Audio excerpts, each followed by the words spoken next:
भारत और फ्रांस के बीच होने जा रहे 114 राफेल विमानों की डील पर बहुत बड़ा अपडेट सामने आया है। जहां फ्रांस की ओर से इस डील को लेकर भारत ने जो LOR यानी कि लेटर ऑफ रिक्वेस्ट जारी किया था, उसका जवाब अब फ्रांस देने जा रहा है। जिस खबर का इंतजार भारतीय वायुसेना और रक्षा गलियारे महीनों से कर रहे थे, उस पर पेरिस में हलचल तेज हो गई है। दरअसल भारत ने इसी साल मई के महीने में फ्रांस को 114 राफेल फाइटर जेट्स के लिए आधिकारिक तौर पर LOR जारी किया था, यानी कि लेटर ऑफ रिक्वेस्ट। अब ताज़ा जानकारी ये आ रही है कि फ्रांसीसी अधिकारियों ने इस पर अपना विस्तृत जवाब देने के लिए अगस्त महीने के मध्य तक का समय मांगा है, यानी कि 15 अगस्त के आसपास इस डील को लेकर बड़ा धमाका हो सकता है। रक्षा मंत्रालय के सूत्रों के मुताबिक जैसे ही फ्रांस का जवाब टेबल पर आएगा, दोनों देशों के बीच कीमत, तकनीक के ट्रांसफ़र और डिलीवरी टाइमलाइन पर अंतिम दौर की बातचीत शुरू हो जाएगी। लेकिन इस डील की जो बात दुनिया को हैरान कर रही है, वो है इसका मेक इन इंडिया कनेक्शन। इस सौदे के तहत कुल 114 राफेल विमानों में से 94 राफेल जेट भारत में ही बनाए जाएंगे। फ्रांस की कंपनी डसॉल्ट एविएशन एक भारतीय पार्टनर के साथ मिलकर हिंदुस्तान की धरती पर ही इन राफेल विमानों को तैयार करेगी। यह न सिर्फ वायुसेना की ताकत बढ़ाएगी, बल्कि भारत को लड़ाकू विमान बनाने का एक बड़ा हब बनाएगी।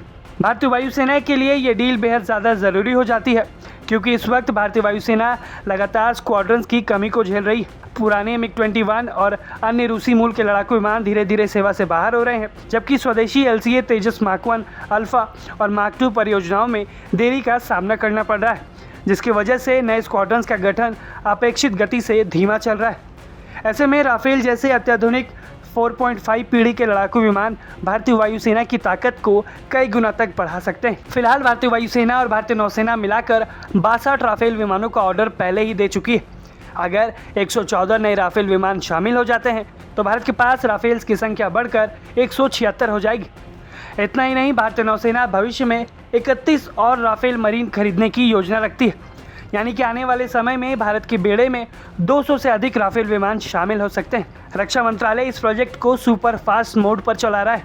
डिफेंस एक्विजिशन काउंसिल यानी कि DAC ने इसे पहले ही हरी झंडी दे दी है और अब सबकी निगाहें टिकी है अगस्त के महीने में, जब फ्रांस का जवाब इस पर सामने आएगा, जो कि ये तय करेगा कि भारत कितनी जल्दी इन घातक विमानों को अपने बेड़े में शामिल करता है, जो चीन के J-20 विमान और पाकिस्तान के किसी भी विमान के लिए काल बनकर उभरेगा। अब सबकी नज़र है फ्रांस के आधिकारिक जवाब पर।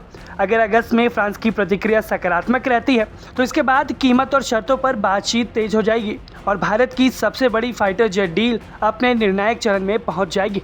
यानी कि आने वाले कुछ हफ्तों में भारतीय रक्षा क्षेत्र के लिए बेहद अहम साबित होने वाले हैं, क्योंकि 114 नए लड़ाकू राफेल विमानों की खरीद का मामला लगभग तय होने वाला है। इस डील से जुड़े तमाम अपडेट्स हम आपको ऐसे ही खबरों के माध्यम से देते रहेंगे। देखते रहिए भारत तक।